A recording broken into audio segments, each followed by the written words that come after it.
Pokemon TCG Pocket is due for a global release on October 30, 2024, and in this video I wanted to go through all the official information we have and some speculation around how the game might work from the footage that we've seen so far. But before we get into it, this is a brand new channel for me. For those that don't know me, I've been playing gacha games and making content on gacha games for about 5 to 6 years now, and I really love these types of TCG turbo games, so I decided to make this new channel for Pokemon TCG Pocket, and we are going to do a giveaway. This is the first video on the channel, so just be subscribed and leave a comment on the video and you'll go into the draw for a $100 giveaway. I'll have more details in the description, but a massive shout out to anyone coming from my other channels and especially new people coming here to get involved in the Pokemon TCG Pocket. So firstly, what is the Pokemon TCG Pocket? The best way I would describe this is the Pokemon TCG in a digital version and compressed with some different cards and some different rules. The idea of this is to make it a much faster game state so that you can play it on the go, hence the Pocket term behind it. So they are going to have many different things. From the footage that we have seen, it looks to be that they are excluding some things and shrinking the deck size. The deck size is looking like being 20 cards at the moment, and it does look like we are no longer going to have energy cards in the decks. It looks like they are going to be shifting to having some sort of energy zone, and we have seen up to 5 energy in play per side in some of the footage that we've seen. So we'll have to wait and see. Perhaps those energies will just sit in this energy zone and you can maybe attach one per turn, and that could be a way that it works. We'll have to wait and see, but we do have cards that have reference to the energy card zone and attaching cards from the energy zone. So it would make sense based on the standard TCG that you could apply one manually per turn and then you can use card effects to apply additional energy. The other thing that we have seen is it does appear to have a 3 Pokemon bench space, so some of those bench stacking tactics and Pokemon cards in the meta at the moment that do more damage based on bench space could have a bit of a shift, but I do think they will adjust everything to cater for this, because once again this is not directly tied to the TCG, so even though we may get some traditional cards from the TCG itself, we may get some new ones or some ones with some modifications to cater for the changing aspect of the game. Now, another big change that this game has compared to the traditional Pokemon TCG is that we no longer have prize cards. Now, I don't know about you, but for me with the Pokemon TCG, one of the most frustrating things was the prize card system, where you just don't have access to those cards with any of your searching capability if they are stuck in the prize selection cards. So now in this game, it looks like we're just going to have 3 points for victory, and it looks like a standard Pokemon defeat will be a 1 point, and then we do have some EXs and stuff like that that do have a statement on the card that reads they will give you 2 points if you do defeat them. So they will have standard Pokemon TCG type elements in them, but it has all been compressed down into that quick format, 5-minute battles, 20 card decks, like I said, speculatively at the moment, so that you can get through battles really quick, and that is the core essence of it being that Pocket being the mobile version of the TCG. So the card battler is one section of the game. The other section that they seem to be putting a lot of care and effort to is the collection side of it. They have the different interactive cards, and they actually look really cool the way you can go into the cards themselves. We've seen the Pikachu one, we've seen the Mewtwo one, and they also have a collection. Now, these cards do look like more like collector's items, because if we've seen with the Mewtwo that Mewtwo does have a standard version of the card and the interactive version of the card, both having the exact same effects in battle. So it looks like they are just highlighting the collective value of these cards. Now, the other thing we have seen is different rarities of cards, up to 4 diamonds. In the bottom left corner, you will see a diamond rarity. Now, there are some with stars, which I'll talk about in a sec, but the diamond rarity, we can assume that more common cards will be 1 diamond and the rarer cards will be 4 diamonds. We've seen the Charizard EX as one of those ones with the 4 diamonds.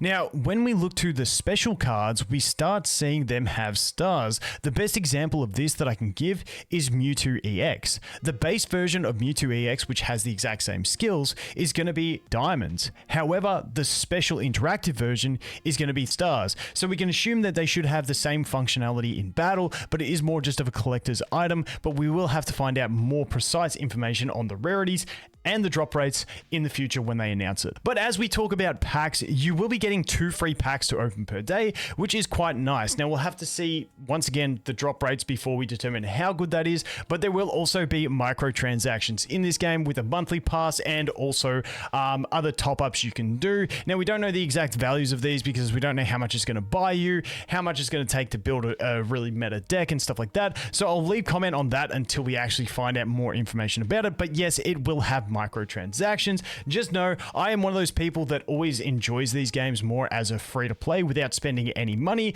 and I will be doing plenty of content around free decks that you guys can build without having to spend any money, and hopefully we can do some ladder climbing and stuff like that in the future. Now, what is Pokemon card collecting without trading? Now, we have seen in the trailers that they will have trading in the game, but this is one I am super curious to see how they actually implement the systems. I've never really seen trading in games where they're free to play with microtransactions to either buy characters or cards, because you get into the pickle of people can just start endless free accounts and trade all the good cards across from free resources. So I'm very curious to see if they limit the amount you can do per day, whether they have restrictions on spent cards being tradable for spent cards.